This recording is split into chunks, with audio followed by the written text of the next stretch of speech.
দেখতে পাচ্ছেন এখানে BR49 ন্যাচারাল ফার্মিং এর আওতায় আমরা আবাদ করেছি। ঠিক পাশাপাশি প্লটে আবার BR49 ওই পাশেও রয়েছে। সেটার মধ্যে আমরা কেমিক্যাল ফার্টিলাইজার দিয়েছি, কেমিক্যাল পেস্টিসাইড দিয়েছি এবং রেগুলার স্প্রে করতে হয়েছে। আদারওয়াইজ বিভিন্ন ধরনের রোগ পোকার আক্রমণ হয়েছে। এইখানে আমরা ন্যাচারাল ফার্মিং এর আওতায় এটা কোনো রকম কেমিক্যাল ফার্টিলাইজার ছাড়া উৎপাদন করা হয়েছে এবং কোনো রকম কেমিক্যাল পেস্টিসাইডও ইউজ করা হয়নি। ফলন হয়তো সামান্য একটু কম হতে পারে, বাট কেমিক্যাল ফার্টিলাইজার এবং পেস্টিসাইডের জন্য যে পরিমাণ বেশি খরচ একজন চাষিকে বহন করতে হয়, সেই হিসেবে যদি আপনারা বিবেচনা করেন তাহলে ওটা অনেক লাভজনক। আর সর্বোপরি যেটা লাভজনক সেটা হলো যে পুষ্টি উপাদান এখানে শতভাগ রয়েছে, পাশাপাশি কেমিক্যাল হ্যাজার্ড এখানে নেই, পার্শ্ব প্রতিক্রিয়া নেই।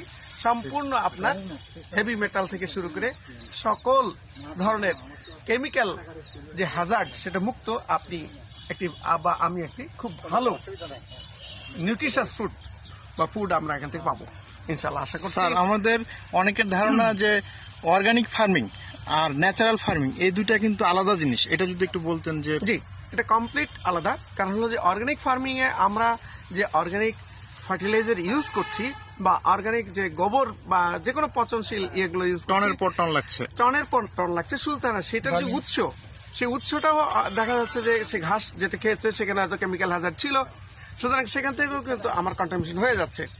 এখানে আমরা যেটা করতেছি এটা স্রেফ বিভিন্ন মাইক্রোবসকে ডেভেলপ করে, মাইক্রোবসকে বহু গুণ অণুজীবকে বাড়িয়ে এখানে প্রয়োগ করা হচ্ছে। সুতরাং এখানে কেমিক্যাল হ্যাজার্ডের কোনো সুযোগ, জৈব পদার্থ অর্গানিক ফার্মিং এ হয়তো কিছু থাকতে পারে, কিন্তু এখানে সেটাও না। মাইক্রোবস গুলো প্রকৃতি থেকে খাবার নিচ্ছে, প্রকৃতি থেকে সে খাবার। এখানে জানার বিষয় যে প্রকৃতি থেকে আমরা যে সকল ফসল করে থাকি না কেন, সকল ফসলের জন্য প্রকৃতি থেকে গাছ 98.5% খাবার গ্রহণ করে থাকে। আমরা যে ফার্টিলাইজার দেই এটা মাত্র 1.5% তার প্রয়োজনের, দেহের প্রয়োজন সে পূরণ করে থাকে।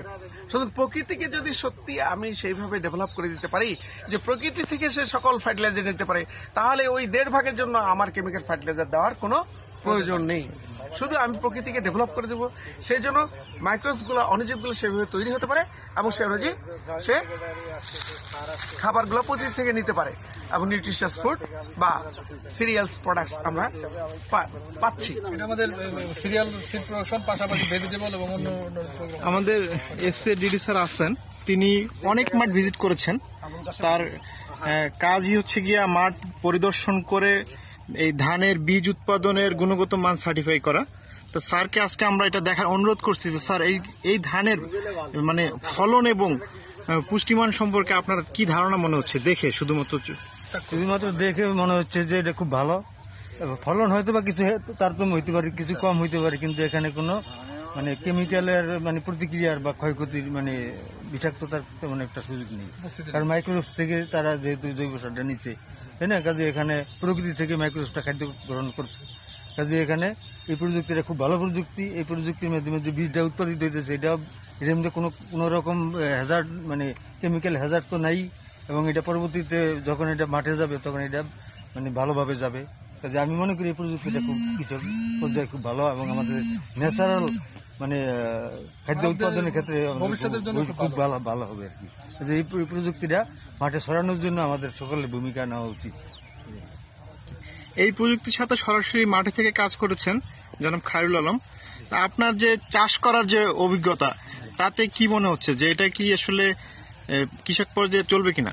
এটা চাষের পদ্ধতি হলো সাধারণভাবে আমরা জমি চাষ দেওয়ার সময় অণুজীবগুলো বৃদ্ধি করার জন্য যে উপাদানগুলো আমরা সাধারণত ইউজ করি, গোমূত্র, গোবর, ফ্রেশ সয়েল, এগুলো ইউজ করি। ওইগুলো দিয়ে আমরা চাষের সময় কাদা করার সময় দিয়ে দিয়েছি। তারপর আমরা যেটা করেছি কন্টিনিউয়াস ওই জিনিসগুলো দিয়ে দেওয়ার পরে আর কোনো সেরকম ফাংশন নাই।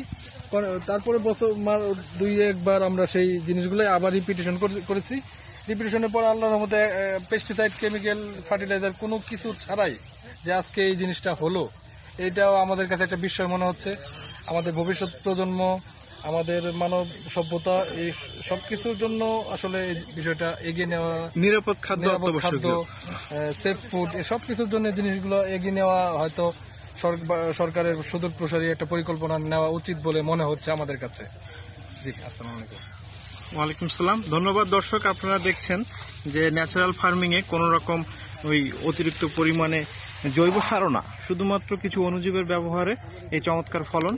আশা করি আপনারা আমাদের সাথে থাকবেন, এই আপডেটগুলো পাবেন। ধন্যবাদ।